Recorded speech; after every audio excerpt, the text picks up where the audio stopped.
Oh, good morning, guys. I'm hoping everyone is doing well. So today we are going to have a presentation of Otitis External. This presentation, actually, this is one among the topics which has to be learned among those ear diseases.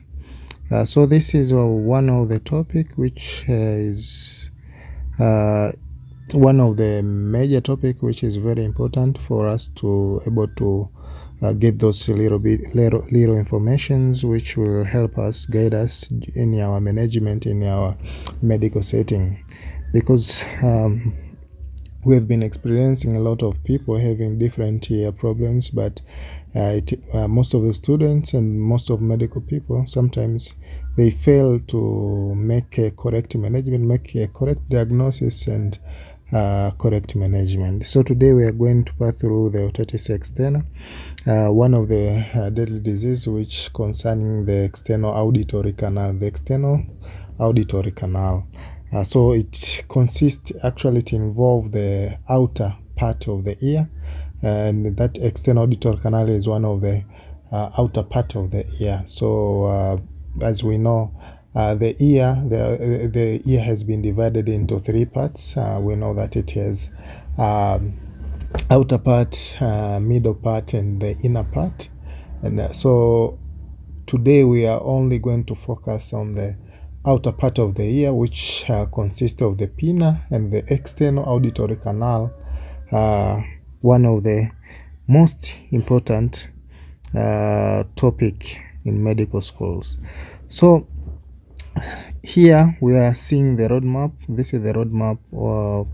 We are going to pass through the anatomy of the ear and the external auditory canal, which is the part which found on the outer part of the ear.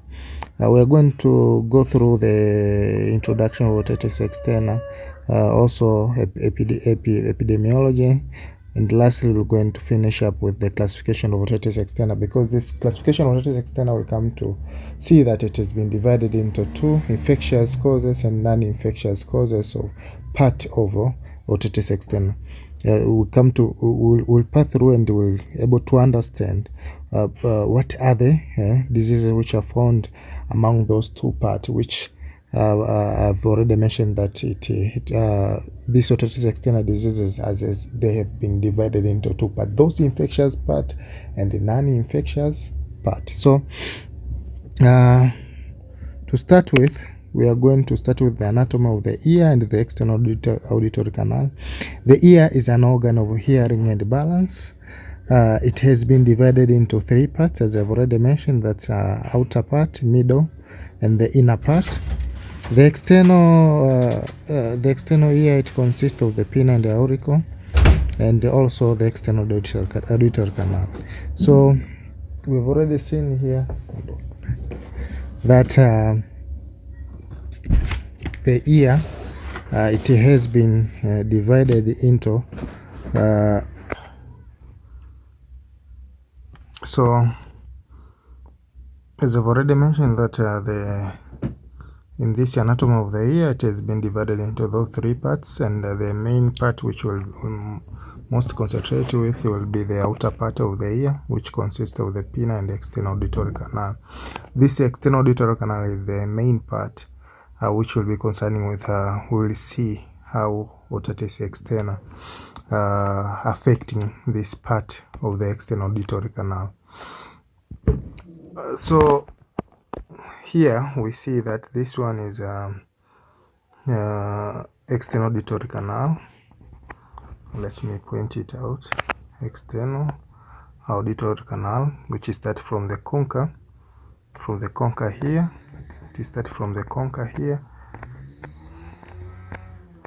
all the way up to the eardrum here. So all this part, this between the concha and the eardrum, it's called external auditory canal. So this is the main part which we'll most focusing with. So going forward, we on the anatomy of this external auditory canal, we see that it has 2.5 centimeter. It is a sigmoid shaped tube that extends from the deep part of the concha to the tympanic membrane or the eardrum. The wall of the external auditory canal, or the outer part of the external auditory canal, one third of it has been formed by cartilage, whereas the inner 2/3 are formed by the temporal bone. So let me come here and show you that this part, the inner part, it consists of 2/3. It consists of the bone, and the 1/3 part, it consists of the cartilage.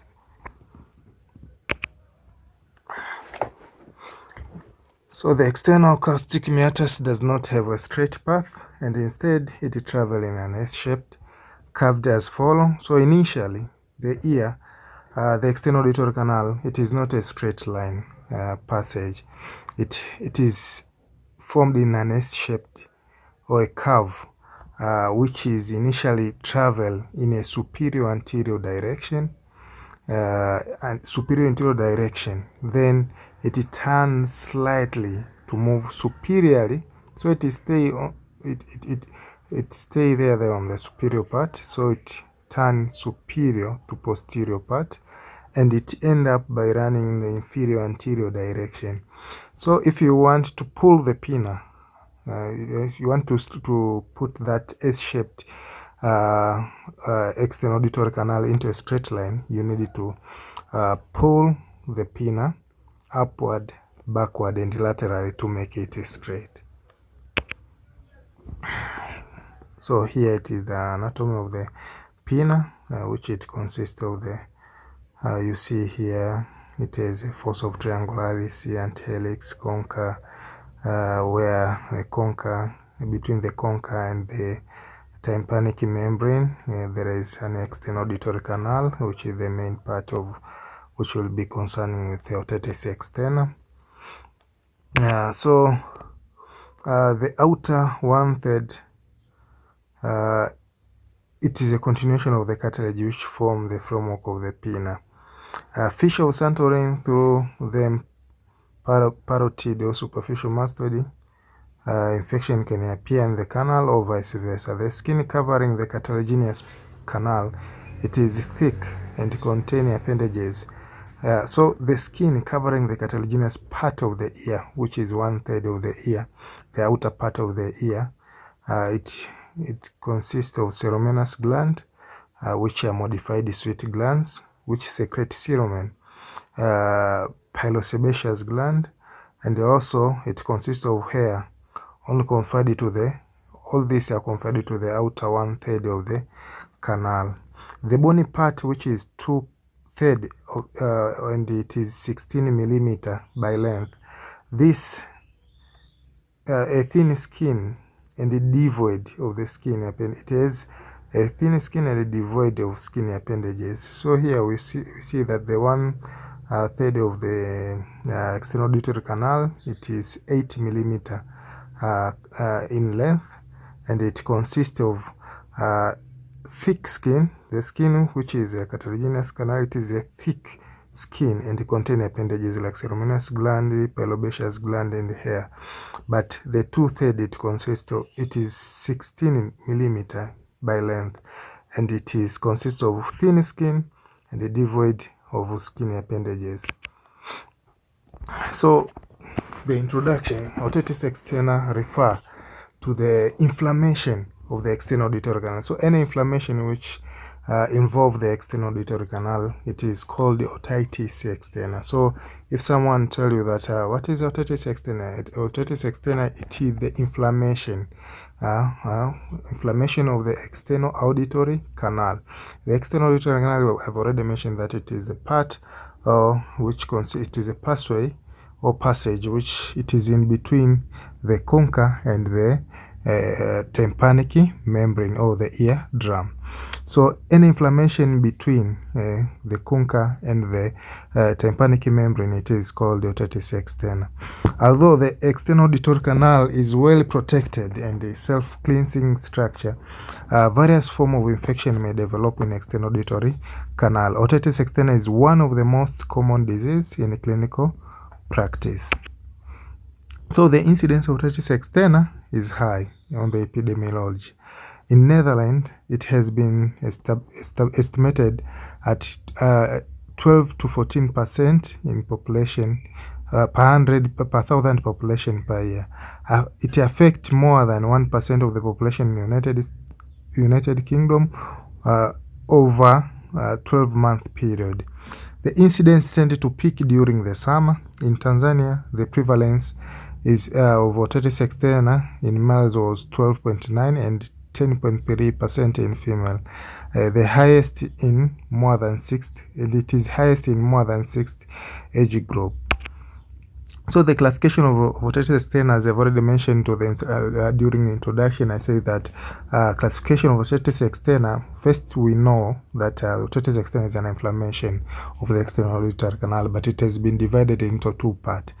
First may be otitis, the inflammation of that pathway of external auditory canal can be due to infectious cause, and other part can be due to reactive causes.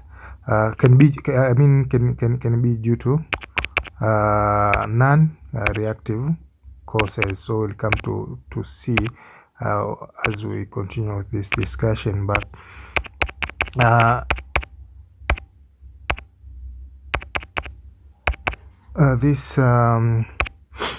the classification of otitis externa may be due to infectious cause, though infectious cause may be due to bacterial infection, which is causing inflammation of otitis externa of external auditory canal, or maybe due to fungal infection, or maybe to viral infection. So due to bacterial infection, it has been divided into three parts.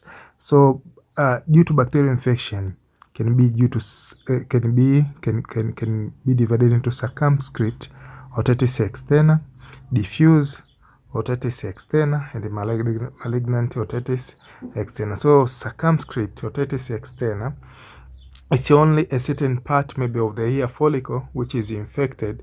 It may form like a ball, or like something like a boil, which is maybe suppurative as it goes on. But diffuse otitis externa, it involve circumscript otitis externa, it just involve a part among the external auditory canal, only a part. But diffuse otitis externa, it involve it involve completely all the external auditory canal. Also, we have a malignant otitis externa. Due to fungal causes, it can be divided into in fungal causes. We have automycosis. In viral, we have herpes zoster and herpes simplex virus.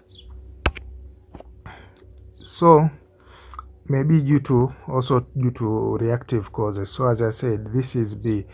So this otitis externa has been divided into two. First, infectious causes, and second, it is due to reactive causes, which are non-infectious causes.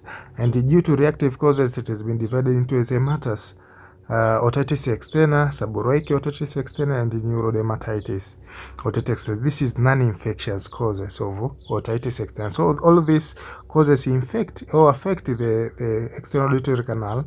It causes inflammation at the otitis at the external auditory canal, but they are non-infectious, so they can't be treated with those effective medications like antibacterial, antivirus, antifungus. So these are reactive causes due to a reaction to the skin of the external auditory canal. So starting with circumscript otitis externa, this is an infection of external auditory hair follicle. This boil frequently discharges spontaneously. It also called furunculosis. It is an infection of an hair follicle. First, it is an infection of an hair follicle. Begin as a folliculitis because it is an infection of hair follicle. So it is started as a folliculitis, but usually extended to form a small abscess of furuncle. We can see the picture here. The right part at the right side of the upper right side of this slide, you can see how this small abscess formed. So it started as an infection of the hair follicle and it began as a folliculitis, but usually it extended to form a small abscess or a furuncle. So the etiology of infection of this Otitis External is due to Staphylococcus aureus. So the main bacteria which causes infection, especially in circumscript Otitis External, it is a Staphylococcus aureus, one of the bacteria which found on the skin, and it is the one which causes the infection to the hair follicle, which later lead to an abscess. It involves the lateral cartilaginous portion of the external duodenum. So it mostly in circumscript Otitis External, it mostly occurs. I mean, at first I told you that it can happen in any part of the external auditory canal, but I was not that much specific. But it is more occurring on the cartilaginous part of the external auditory canal. The cartilaginous part, which we have already seen, it is 1/3 of the 1/3, and it is 8 millimeter in length. So it involves the lateral cartilaginous portion of the external auditory canal and usually at the meatus. So the clinical features, mostly it is pain out of proportion to the visible lesion, So the lesion is out of proportional to the pain. So the pain is much higher compared to the lesion which you are seeing So the patient might complain that she or he has a pain which is out of proportion of the lesion which you see it clearly by your eyes. So on examination is difficult. Examination is difficulty. It's usually difficulty due to pain and swelling. So you can see on examination the hyperemic skin of the external auditory canal. So here also sometimes hearing impairment due to meatus occlusion by the furuncle. So when the abscess is formed, so sometimes the furuncle can be large, so it can even occlude the external auditory canal, especially the 1/3 to the 1/3 part of the cartilaginous part of the external auditory canal. So discharge is not usually present until the abscess rupture. So sometimes there is no any discharge until maybe that abscess has been ruptured. Then it is when you can see there is a discharge.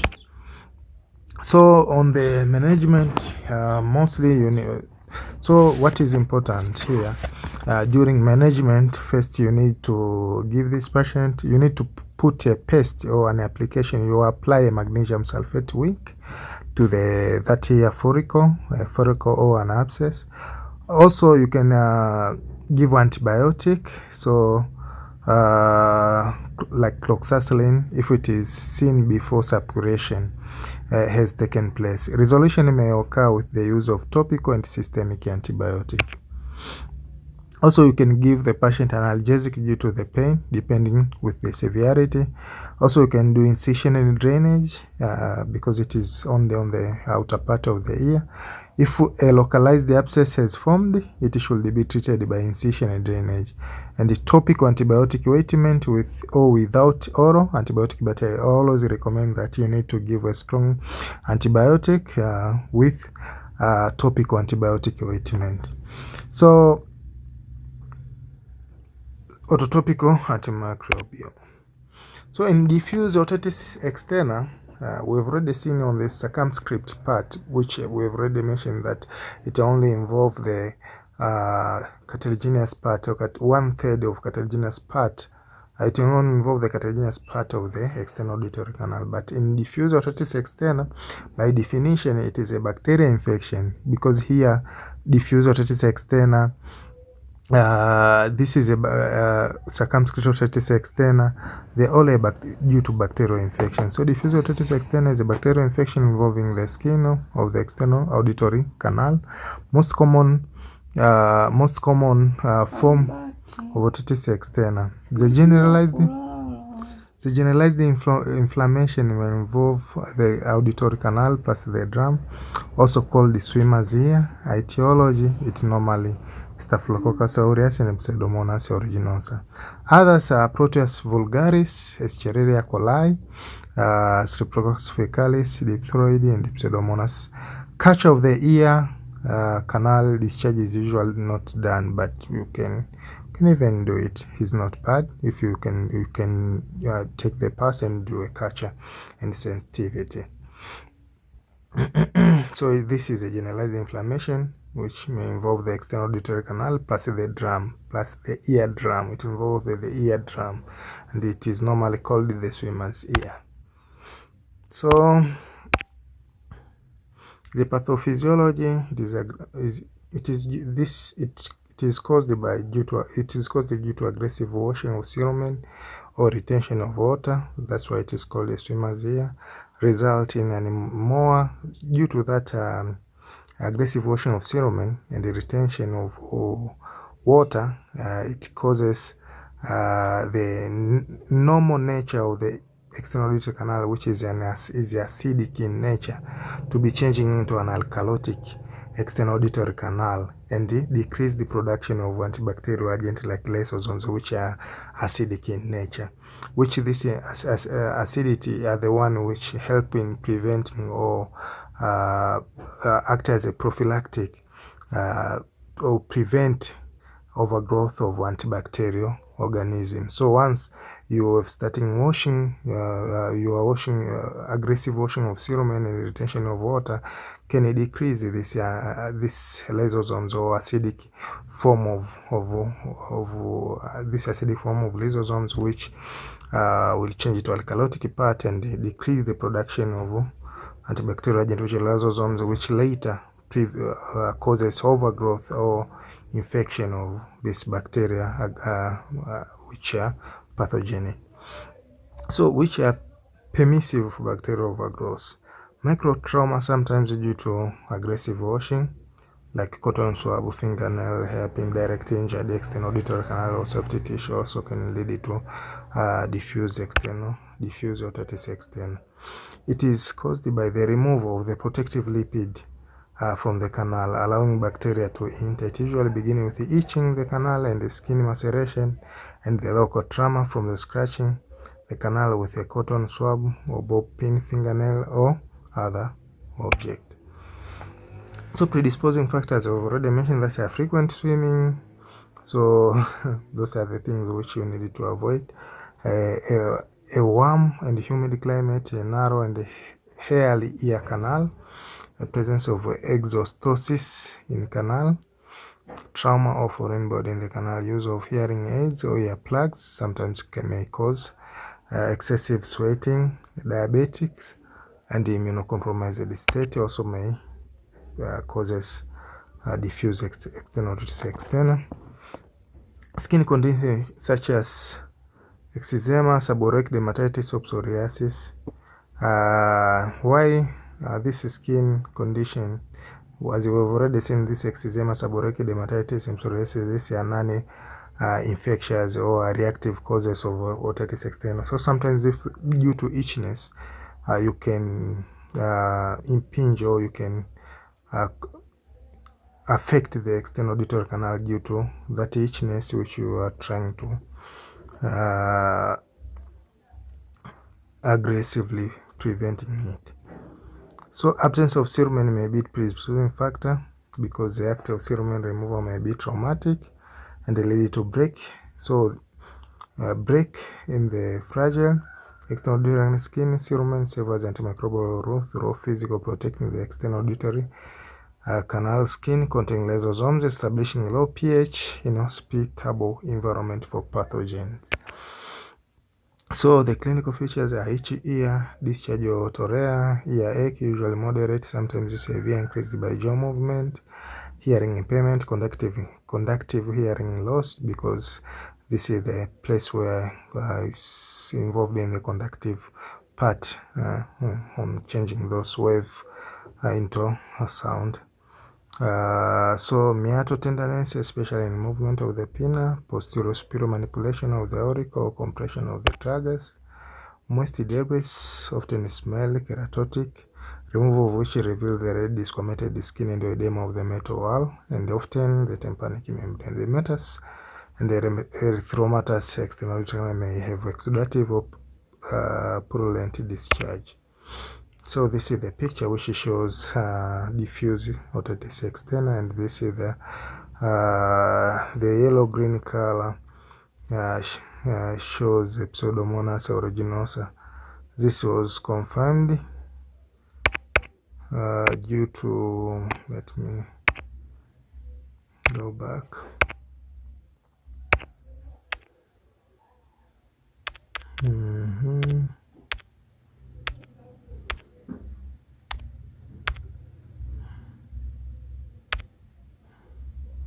So treatment, culture of the canal is usually not done except for recurrent or recalcitrant infection.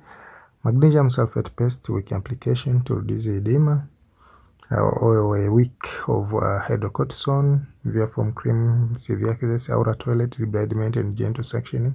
So this is the picture which shows a separative part of the otitis externa, diffuse otitis externa. No medication will be effective if the ear is full of debris and pus. That's why aura toilet is recommended. Eardrops, cream containing steroid and antibiotic, example neomycin sulfate, ciprofloxacin eardrops. Systemic antibiotic typically not required unless sign of cellulitis, concurrent otitis media. If there is a concurrent otitis media, persistent or severe symptoms of infection extend beyond the external auditory canal, because we have said that this diffuse otitis sometimes it involves the tympanic membrane. So we can give also analgesic, aggressive manage the underlying condition like diabetics. So prevention of recurrence is water should be prevented from entering the ear. Silicone rubber earplugs you can use to avoid that. Avoidance of scratching. So I was meaning of scratching the ear. If you're scratching the ear due to those the reactive causes of otitis externa, like eczema, seborrheic otitis, dermatitis. So due to the scratchiness can break the skin and causing an infection or diffuse otitis externa. So avoidance of scratching and poking the ear will help you to stay away from it. Keep the ear dry when washing hair or showering. A larger piece of cotton wool coated in Vaseline and placed in the concha is advisable. The use of proprietary preparation of spirit and acetic acid prophylactically after swimming is useful. So as when the pH of the external canal is low, it will prevent those bacteria overgrowth. Itching controlled with aura oral antihistamine. If meatus stenosis is predisposed to recurrent infection, meatoplasty or surgical enlargement of the meatus can be done or is advisable. So lastly is malignant otitis externa. Is one among the infectious part of otitis externa or due to bacterial infection. So also known as necrotic otitis externa. Definition: it is a progressive. So this is just a progressive from the maybe circumscribed or diffuse. So it is a progressive or potential lethal infection of external auditory canal surrounding the tissue and the skull base, typically seen in elderly, diabetic, or other immunocompromised patients. So this is most causing mostly to those people. It is it's predisposed to most people who are immunocompromised or elderly diabetic patient. The term malignant otitis externa was first coined and presented in case of series of Chandler in 1968. Diabetic patients were almost exclusively the population at risk.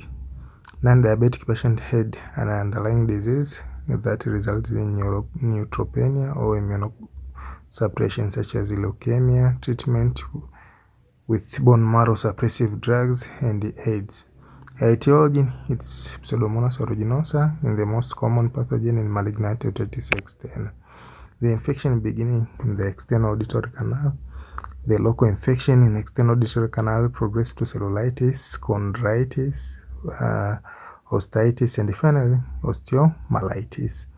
Infection to the bone, especially the base of the skull.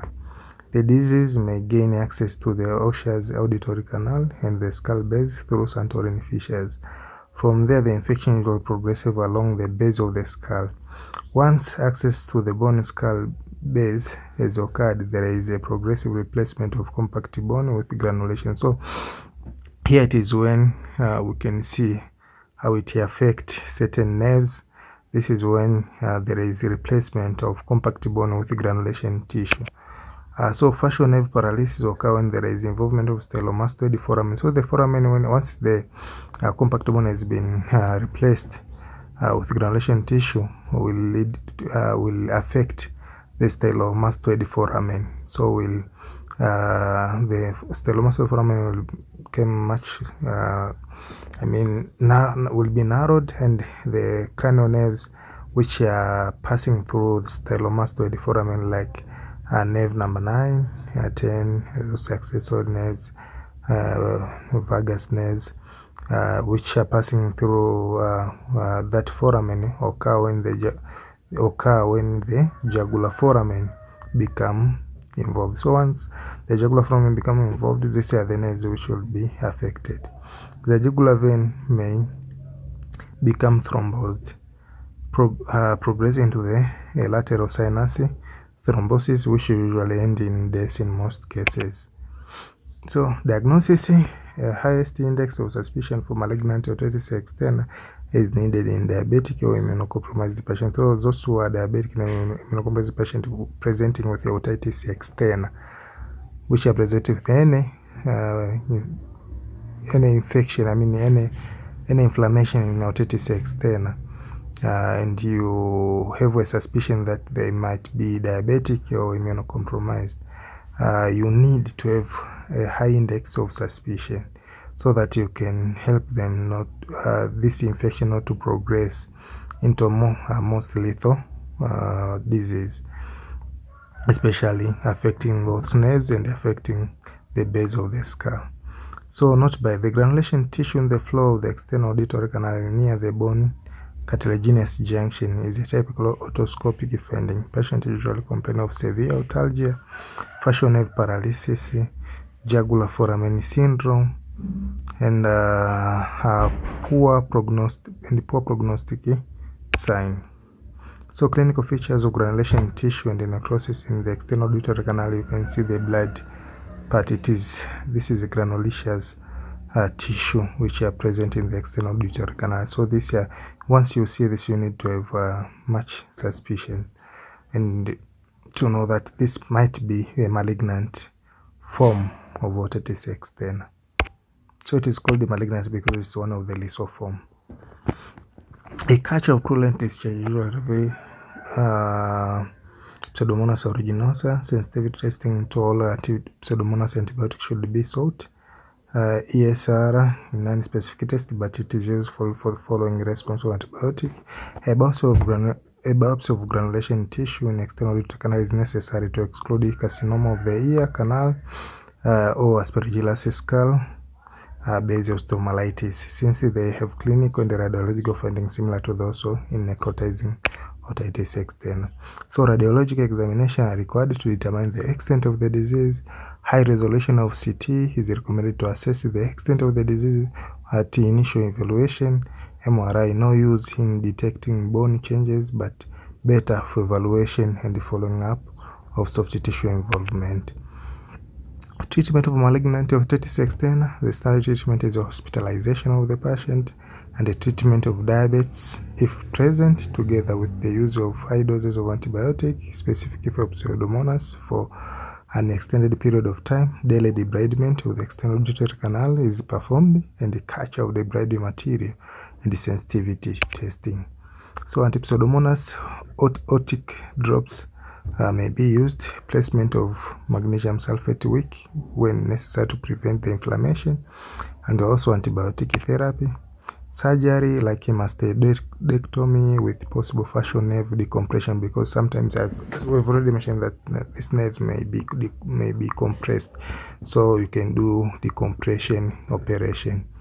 And subtotal petrosectomy or even partial temporal bone resection may be necessary so as to decompress this nerve to prevent those fascial nerve paralysis and other nerve paralysis. So other infection is otomycosis.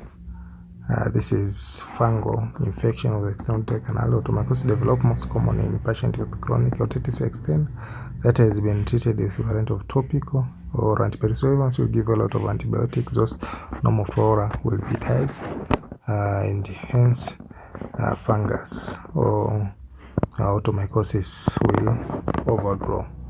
Etiology, you can mostly Aspergillus species, commonly Aspergillus niger and Candida albicans. Clinical features are usually pruritus, EIX, otitis, otorrhea, black, gray, or white fungal growth or canal, erythromatous skin of external auditory canal, hair loss, collection of discharge or edema of external auditory, and tinnitus, ringing in the ear.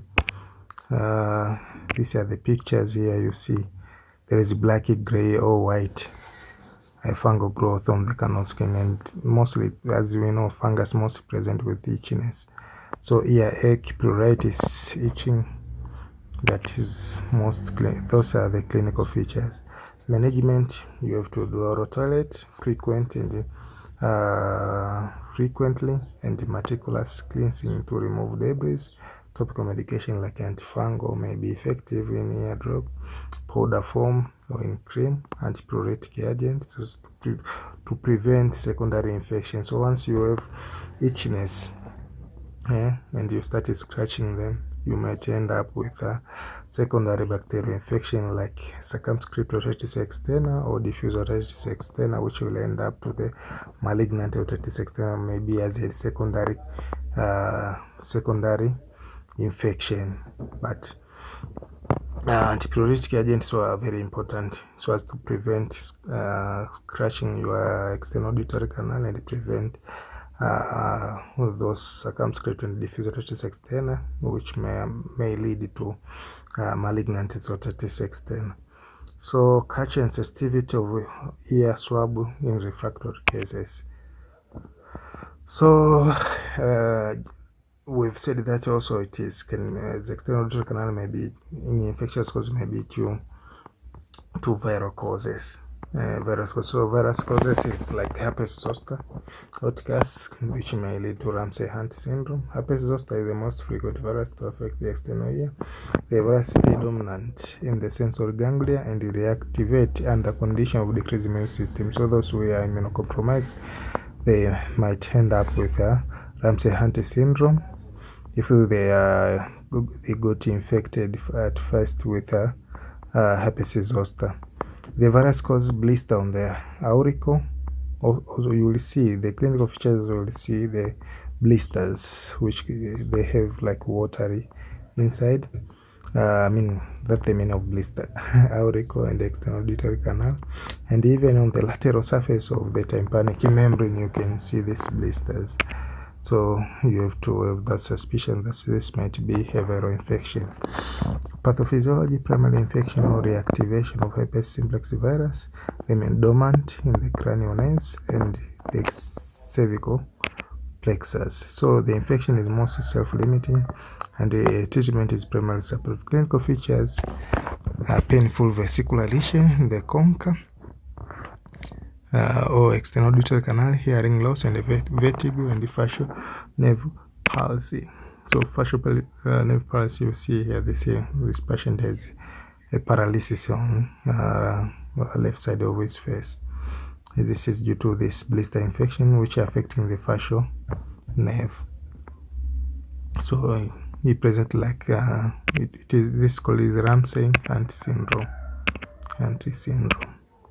Treatment of Ramsay Hunt syndrome is antiviral, cyclovir. You can give topical, and also you can give orally. You can give corticosteroid and analgesic due to pain. So guys, today we've looked through the infectious part of the infectious part of the otitis infectious part of external auditory canal. So today we end here, and next time we'll continue with the reactive causes, which the reactive causes, those are the causes which are due to non-infectious causes. I mean, like dermatitis, seborrheic dermatitis, eczema. So those are the reactive causes. We'll come to look at them and see how are they affecting the external auditory canal, and how they lead to otitis externa. What are the main causes? What are they? How do they affect to cause to be on the part? How do they affecting the external auditory canal so as to form the otitis externa, and or to be on the part of otitis external diseases. So thank you very much. Until next time, thank you.